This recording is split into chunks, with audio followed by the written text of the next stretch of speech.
Bom, olá a todos. Vamos dar então continuidade à nossa aula de adubação foliar. Falamos muito dos fatores internos da planta que podem influenciar na eficiência da absorção, e agora nós vamos falar um pouquinho dos fatores externos relacionados aos próprios nutrientes e à composição da solução nutritiva. E no final da aula vamos falar das filosofias e possibilidades de resposta de adubação foliar.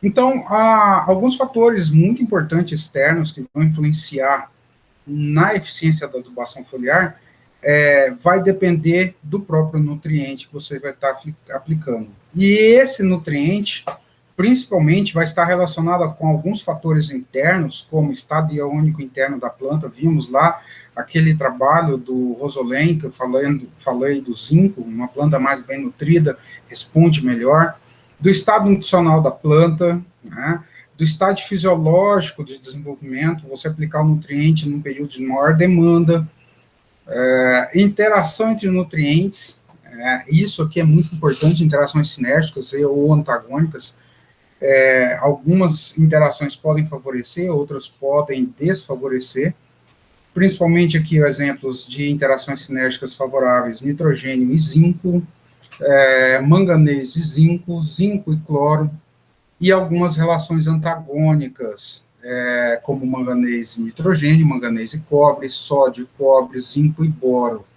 E nós podemos também ter interações com outros compostos que constituem a sua cauda de aplicação, que são as interações com os fitossanitários, que aí é interessante que se façam pré-testes de misturas antes de fazer a mistura de aplicação final, consultar a indústria que está vendendo o fertilizante, ou mesmo a indústria que vende o fitossanitário, a respeito de possíveis reações, possíveis interações, e sempre consultar um agrônomo, é muito importante, e vocês vão ser consultados.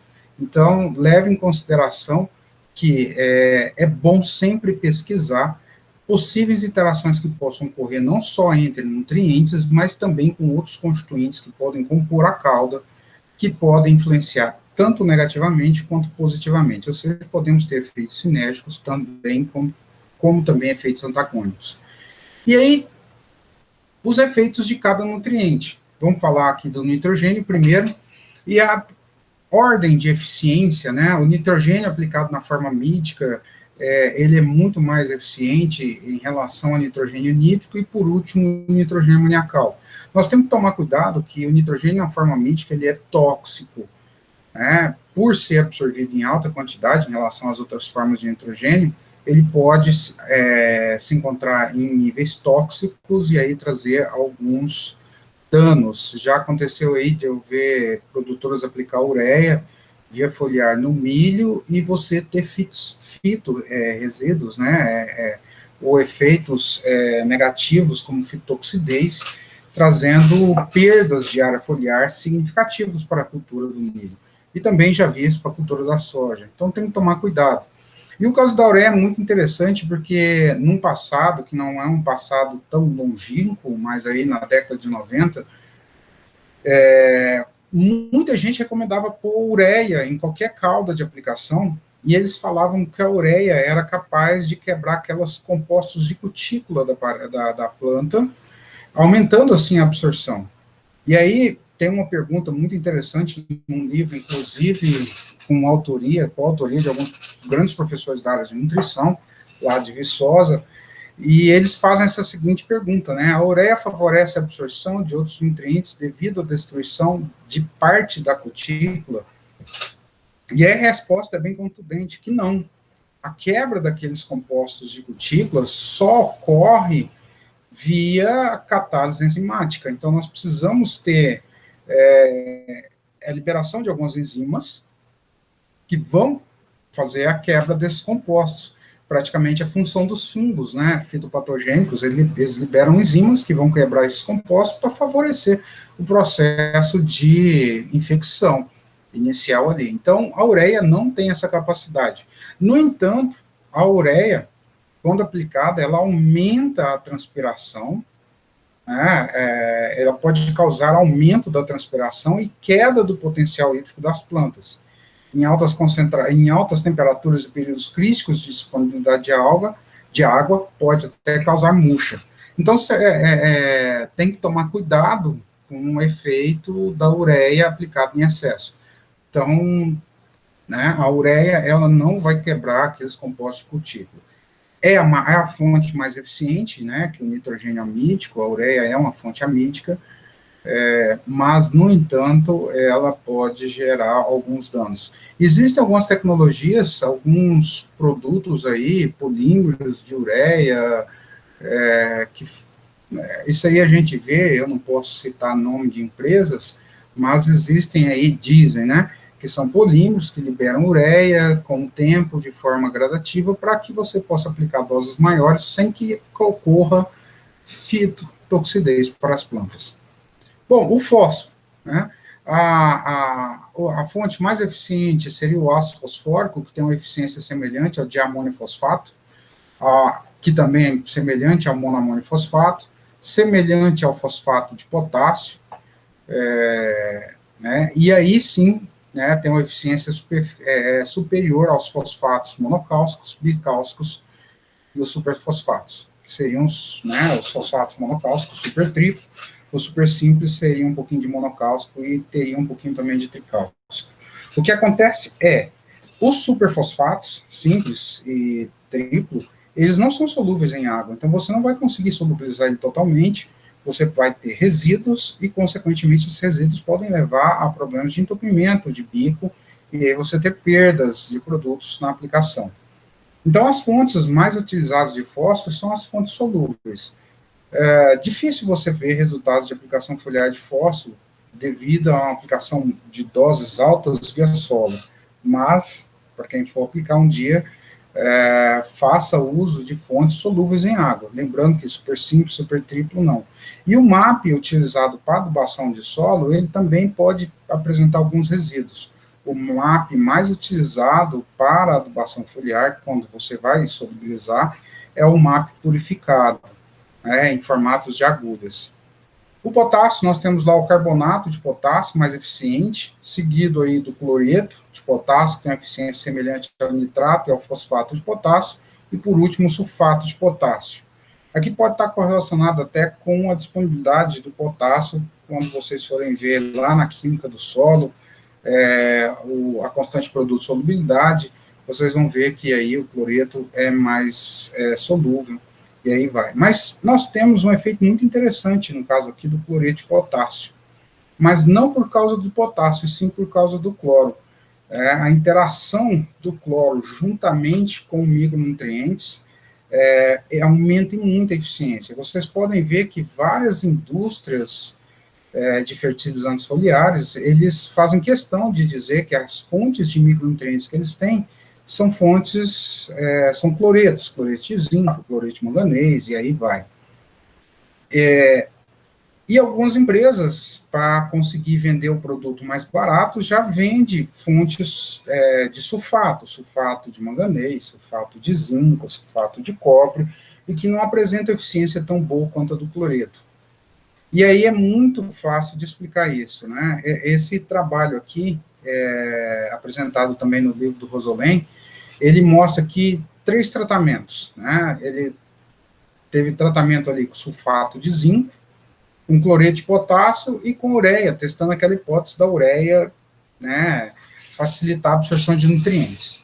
E avaliou os teores de zinco na folha 3, 30 e 60 dias após a aplicação. Então, no primeiro tratamento, ele não teve nem zinco, nem cloreto de potássio e nem ureia. Os teores de zinco variaram aí de 7,1 até 8,1.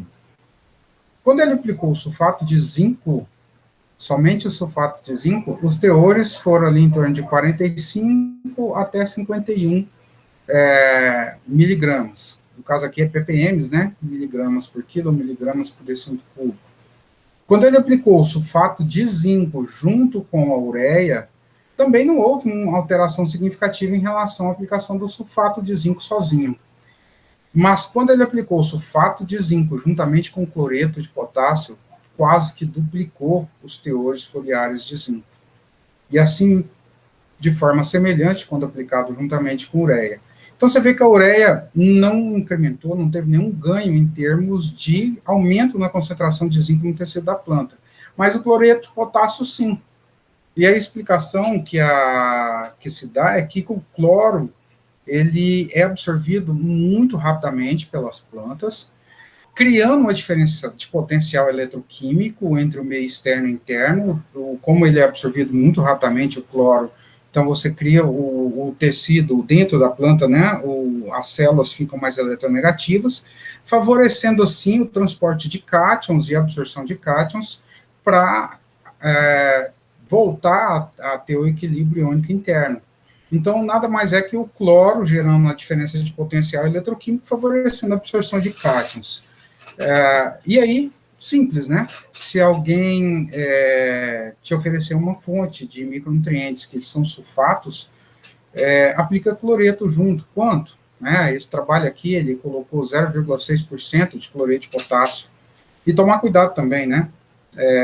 O cloreto de potássio vermelho, que vocês veem aí na aplicação via solo, ele também tem alguns resíduos. Alguns desses vermelhos são corantes, mas outros desses, ou a maior parte, é a presença de óxidos de ferro que são insolúveis. E aí pode gerar resíduos que podem ter problemas também. Então, utiliza-se o cloreto branco, purificado, que é muito utilizado para fertigação e hidroponia. Ele, sim, possui solubilidade 100%. E aí coloca 0,6% na calda. Eu lembro até de uma experiência minha, um produtor de tomate perguntou o que ele poderia fazer para aumentar a eficiência da absorção de zinco. Eu dei essa sugestão e eu falei, coloca 1% de cloreto de potássio na calda, que seria 1% na relação peso-volume, seria 1 quilo de cloreto branco por 100 litros de água na calda.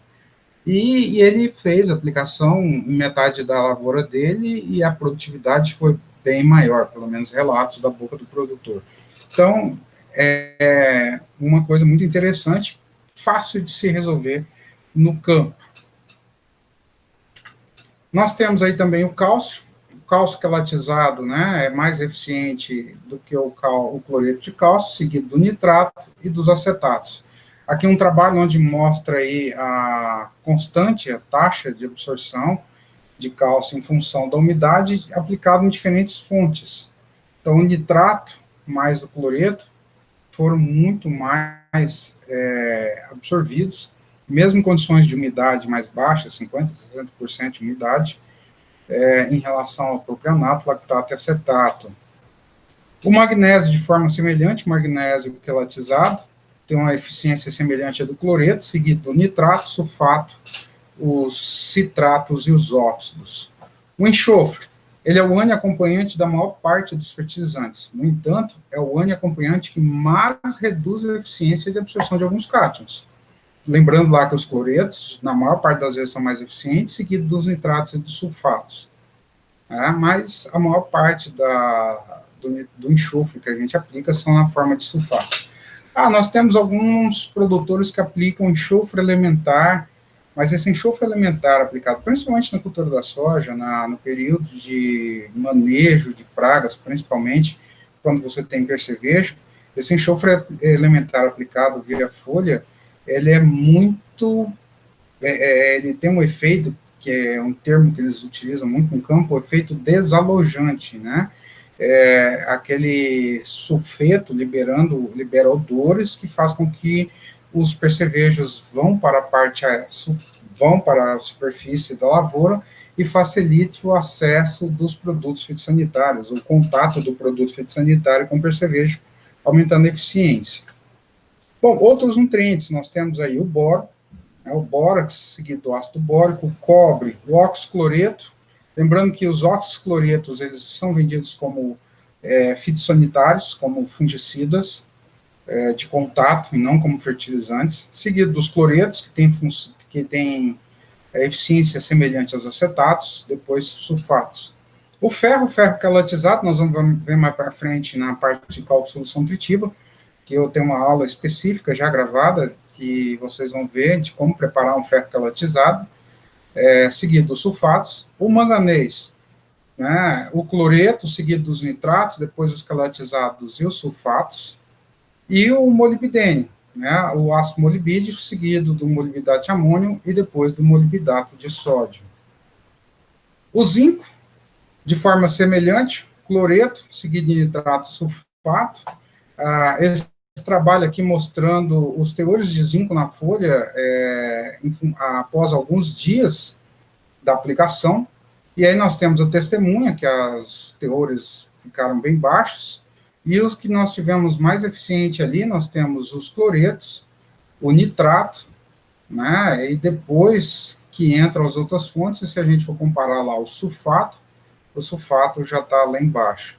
Então, os cloretos, seguido dos nitratos, possuem a eficiência alta. A composição da solução nutritiva, da solução de aplicação via foliar, ela é muito importante, e ela vai influenciar sobremaneira na eficiência do que você está explicando.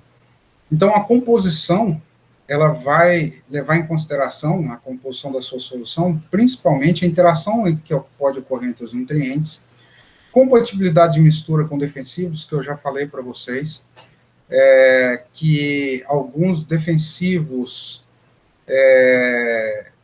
podem apresentar alguns efeitos não tão interessantes. Tem alguns trabalhos que relatam a interação de sulfatos com triazóis e citrobirulinas, né? Uso de ureia e nitrato de amônio com outros fertilizantes, reduzindo o tempo de secagem da água, isso é interessante, porque aí aumenta o tempo de contato. Uso de sulfato de magnésio ajuda a proteger as plantas contra injúrias. Eu vejo muita gente utilizando magnésio, inclusive nós temos algumas palestras do professor Witt, ele faz recomendação até de 600 gramas por hectare de magnésio para a cultura da soja via foliar.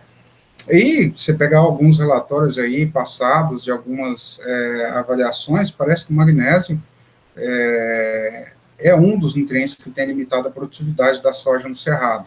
Está muito relacionado à correção do solo mal feita, às vezes muito em função da dosificação que se faz sem alguma base técnica, como resultado de análise de solo, ou aplicação de corretivos que possam alterar muito a relação cálcio-magnésio, que também pode ser muito discutido, mas isso se discute lá no conteúdo de fertilidade do solo. Então, querendo ou não, o magnésio pode trazer alguns benefícios, né? O ânion fosfato, na presença de amônia, pode precipitar com vários metais, isso ocorre principalmente em misturas com ferro. Magnésio, na presença de fósforo, acelera a absorção e translocação, né? Isso aqui é muito conhecido, muito comum. O uso de hidróxido de cálcio permite o uso de maiores concentrações de metais sem causar fitotoxidez, mesmo porque podem formar precipitados de metais, e aí pode reduzir os problemas de toxidez.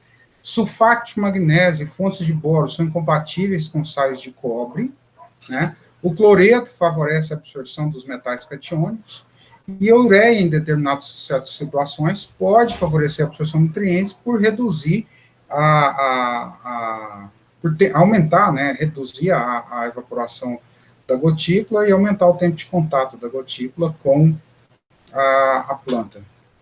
A concentração de nutrientes na solução também é muito importante. Falamos de ureia, e alguns trabalhos mostram, né, que no máximo de 3 a 5% de ureia na cauda, acima pode levar ao desenvolvimento de alguns sintomas de fitotoxidez, porque a ureia em excesso é tóxico, e isso vai variar de planta para planta. Então, você tem um resultado aqui muito interessante, onde mostra a área lesionada em função da concentração do nutriente. Então, se você pega aqui a área lesionada em função da concentração do nutriente, então, quanto maior a concentração, você aumenta de 5% aqui a concentração de ureia na cauda, você começa a perder área foliar lesionada e, aí, consequentemente, você reduz a eficiência da sua adubação. Também fontes, né, aqui é o pH da solução, aqui mostrando a variação de pH original e ajustado, né, e aplicação de diferentes fontes de potássio, e a alteração que ocorre nas folhas, pecíolos e maçãs do algodoeiro, vão ficar só nas folhas aqui, ó. Então, o pH original da cauda, ou o pH ajustado para 4, o pH ajustado para 7, né? Então, se a gente vê aqui, ó, quando nós aplicamos nitrato de potássio, quando nós ajustamos, aumentamos o pH para 7, né, você teve uma alteração aqui, mas não foi tão grande. Já o cloreto, né, também uma alteração não tão significativa. O sulfato aqui aumentou um pouco, o sulfeto também aumentou um pouco, o carbonato teve uma pequena redução, o hidróxido reduziu um pouco, e aí, no caso, o bicarbonato de potássio e aqui outras fontes de potássio não tiveram resultados. Então, o que nós podemos ver que podem ocorrer variações, pequenas variações para mais ou para menos. O que é importante é que é necessário, se você puder, fazer a especiação iônica da solução. Então, eu vou aplicar uma determinada fonte, eu quero usar um pH ajustado para X valor, e naquela condição daquele valor, na presença daqueles outros íons, ou naquela concentração que você vai trabalhar, o que pode acontecer com esse íon? Né? É claro que a especiação iônica ela não vai te dar toda a informação necessária, porque às vezes ela dá lá que pode ocorrer a formação de precipitado, mas a velocidade com que esse precipitado se forma, que aí é a cinética química, que vai te dizer, que vai elucidar melhor, mas pelo menos a especiação ela vai te dar uma ideia de possibilidades de problemas que você pode ter em misturas. E nós temos alguns softwares que são livres, gratuitos, como o Mintec, da Universidade de Purdue, que possui até alguns compostos de alguns fitossanitários. Então, a gente pode até brincar ali, fazer uma especiação, né, com glifosato, vou aplicar glifosato com manganês, e aí tem um videozinho, um livrozinho até falando desse efeito amarelo, dessa clorose, do glifosato aplicado em soja RR, que eu vou disponibilizar para vocês, que muito se falou, né, que seria deficiência de manganês, mas já tem trabalhos provados, se não me engano, o pessoal do Exalc já provou que não é deficiência de manganês. Tá? Mas aí a composição, a mistura e as alterações de pH que você pode fazer na calda pode lhe trazer informações importantes a respeito de compatibilidade de misturas e você ter ganhos, né, ganhar tempo, isso é importante. Outro fator, ângulo de contato, nós mostramos lá no início, né, o uso de surfactantes, espalhante adesivo, a gotícula, ela aumenta a superfície de contato com a superfície da folha, aumentando a superfície de contato, né, aumenta a possibilidade do nutriente ser absorvido, então isso é muito importante. Então, a presença de adjuvantes, aqui é um trabalho também, do livro do Rosolém, muito interessante, que mostra o ângulo de contato em função da concentração do adjuvante, e aqui ele utilizou um adjuvante siliconado, o Silhouette, que ele é muito utilizado, se não me engano é nesse ou no próximo slide. Mas o Silhouette, ele, né, é um produto caro, é um adjuvante caro, né, foi muito utilizado aí há 10, 15 anos atrás, e ele tinha uma eficiência altíssima. Mas o mais importante aqui que mostra, com o aumento da concentração de adjuvante, a redução do ângulo de contato e, consequentemente, você aumenta a superfície de contato da solução aplicada com a folha. Aqui é o teste com Silhouette, mostrando aí o teste com 3 adjuvantes. Então, aqui mostrando a tensão superficial da água e a concentração de surfactante. Você vê que o Silhouette, em concentrações bem baixas, já reduz bem a tensão superficial da água, e aí traz todos os efeitos benéficos. No próximo slide, foi um teste que um colega, professor lá do Instituto Federal do Triângulo Mineiro não, do sul de Minas, professor Felipe, ele fez um teste com folhas de cafeeiro muito interessante. Nessa época nós trabalhávamos junto, e aí ele mostrou, né, a diferença da folha. Ele utilizou sulfato de cobre, porque desenvolve uma cor azulada e é fácil de visualizar, e aí ele aplicou o sulfato de cobre em folha do cafeeiro, com surfactante. Então, olha a porcentagem de área foliar molhada e sem surfactante. Você vê que a superfície de contato é bem menor. Então, a possibilidade de você ter um efeito benéfico, uma absorção maior de nutrientes bem maior aqui do que nessa folha que não recebeu o sulfactante. Então, bem interessante, essa época trabalhávamos juntos, essa foto foi tirada dia 11 de dezembro de 2006, então bem antigo, um trabalho trabalho bem rápido, o professor Felipe fez lá e tirou foto por curiosidade, e nós utilizamos hoje nas nossas aulas. Então, um agradecimento ao professor Felipe Figueiredo, do Instituto Federal do Sul de Minas. Presença de alguns reguladores de crescimento também podem alterar a eficiência de alguns da doação foliar. Nós temos alguns reguladores, hoje praticamente boa parte, né, dos adubos foliares, eles vêm com reguladores de crescimento, com extratos de alga, que tem reguladores. É claro que aqueles reguladores misturados, nós temos produtos que são registrados como reguladores de crescimento, então, você pode ter interações, e aí essas interações podem trazer ou não benefícios. E como o efeito de fitohormônios, ele é dado em função da relação entre eles, e não da aplicação isolada de um, mas sim da relação que ocorre entre eles, é difícil a gente predizer os resultados, tanto que nós temos trabalhos aí que se aplicou produtos que contêm fitohormônios em diferentes cultivares de soja, e cada cultivar teve uma resposta. Teve cultivar que respondeu positivamente, teve cultivar que não teve resposta, e teve cultivar que respondeu negativamente, redução de produtividade. É difícil. Nós temos alguns relatos lá no livro do Ciro, que o ácido giberélico, né, e cloreto de cloroeticolina favorece a absorção de ferro. O ácido abscísico, né, você tem lá o etrel, o GA, o ácido indolacético, 2,4-D e cinetina pode aumentar a taxa de transporte de alguns nutrientes. A citocinina aumenta a taxa de transporte de nutrientes para os frutos, mas acelera a senescência das plantas. Você pode ter alguns efeitos que podem favorecer, outros que podem até desfavorecer. E como o efeito dos fitohormônios, repito, é do equilíbrio que existe entre eles no tecido vegetal, e depende do tecido vegetal, é difícil a gente predizer alguns resultados. E como eu falei, né, você tem resultados que podem favorecer ou desfavorecer, e essa repetibilidade, que é algo discutido muito dentro da adubação foliar, é essa ausência dessa repetibilidade de resultados. A presença de luz, é claro, se você tiver luz, você vai estar com os estômagos abertos, e, consequentemente, a absorção de nutrientes vai ser maior aqui, ó. Na presença de luz, a absorção de zinco foi bem maior do que quando aplicado no escuro. Tá? Umidade também, né, tanto umidade atmosférica como umidade do solo, né, se você tem umidade ok, os estômagos estão abertos, a planta está transpirando, se o estômago está aberto, você pode ter aumento de eficiência de absorção. Então, aqui só para comparar tempo de aplicação, aqui comparando o tempo de aplicação, aqui a porcentagem do nutriente que foi penetrado e as condições de umidade.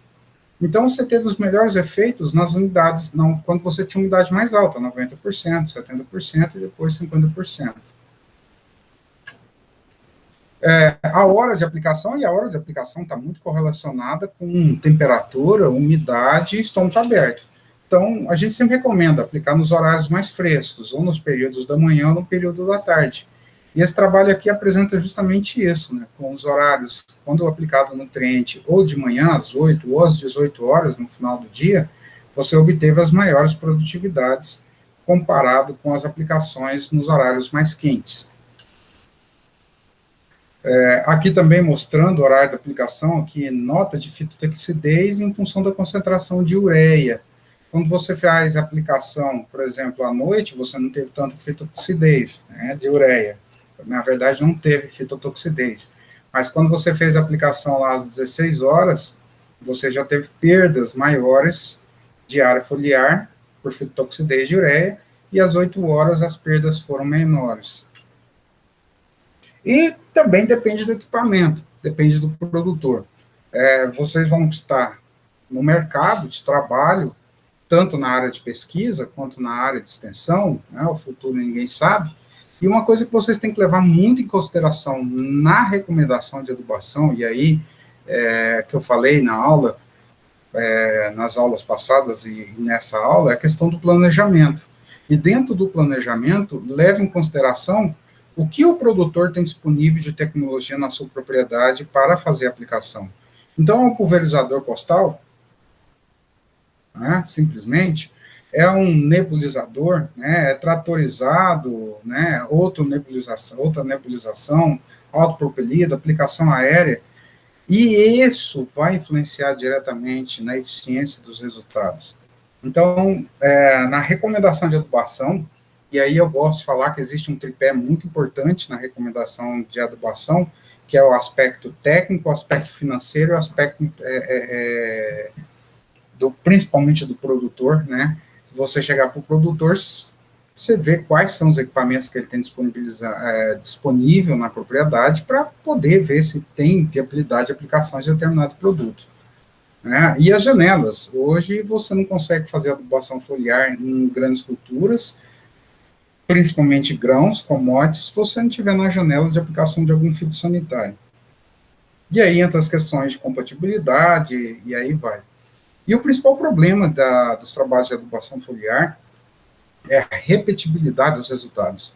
É difícil a gente conseguir repetir o mesmo resultado de um ano para o outro, ou mesmo no mesmo ano em várias áreas, porque vários fatores que nós falamos atrás, fatores intrínsecos da planta, fatores externos, clima, horas de aplicação, temperatura, as misturas de calda, podem alterar totalmente, né? Fatores de solo, umidade de solo, umidade do ar, né? Pode alterar totalmente o resultado. Então, essa falta essa dificuldade de repetibilidade de resultados. E aí nós temos alguns livros muito interessantes, a Fernandes, que é uma grande pesquisadora da Espanha, ela tem um livro publicado, inclusive que cita um dos grandes pesquisadores da Embrapa a respeito de nutrição de plantas, eles, de maneira geral, em resumo, eles falam que os grandes benefícios da adubação foliar estão justamente onde você possui alguma restrição para a absorção do nutriente que está no solo. Então, alguma condição está restringindo a absorção do nutriente via solo. Pode ser uma condição de estresse hídrico, principalmente, né, de estresse, não só por excesso, por excesso de umidade, temperaturas altas. Então, se você teve alguma condição de estresse na sua área que limitou a absorção de nutrientes do solo, você pode ter eficiência de adubação foliar.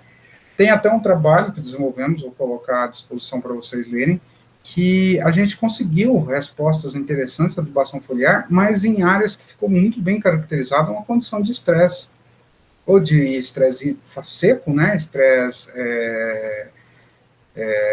por falta de água, ou baixas temperaturas, que foi no caso do Paraná, temperaturas abaixo de 15 graus, em pleno dezembro, que aí travou a cultura, né, sabe-se que a soja em temperaturas abaixo de 20 graus, ela pode reduzir o seu crescimento, desenvolvimento, e aí trouxe alguns benefícios.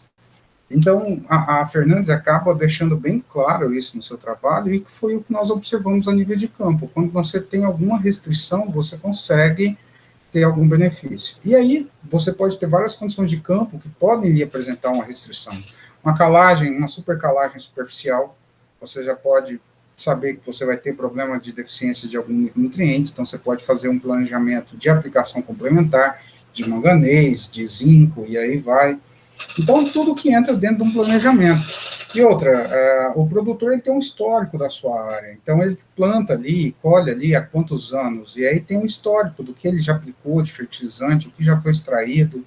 E isso é muito importante, esse histórico, para você definir quais são os potenciais nutrientes que podem dar problema por deficiência, e aí você colocar isso no planejamento. E juntamente com a tecnologia que tem disponível.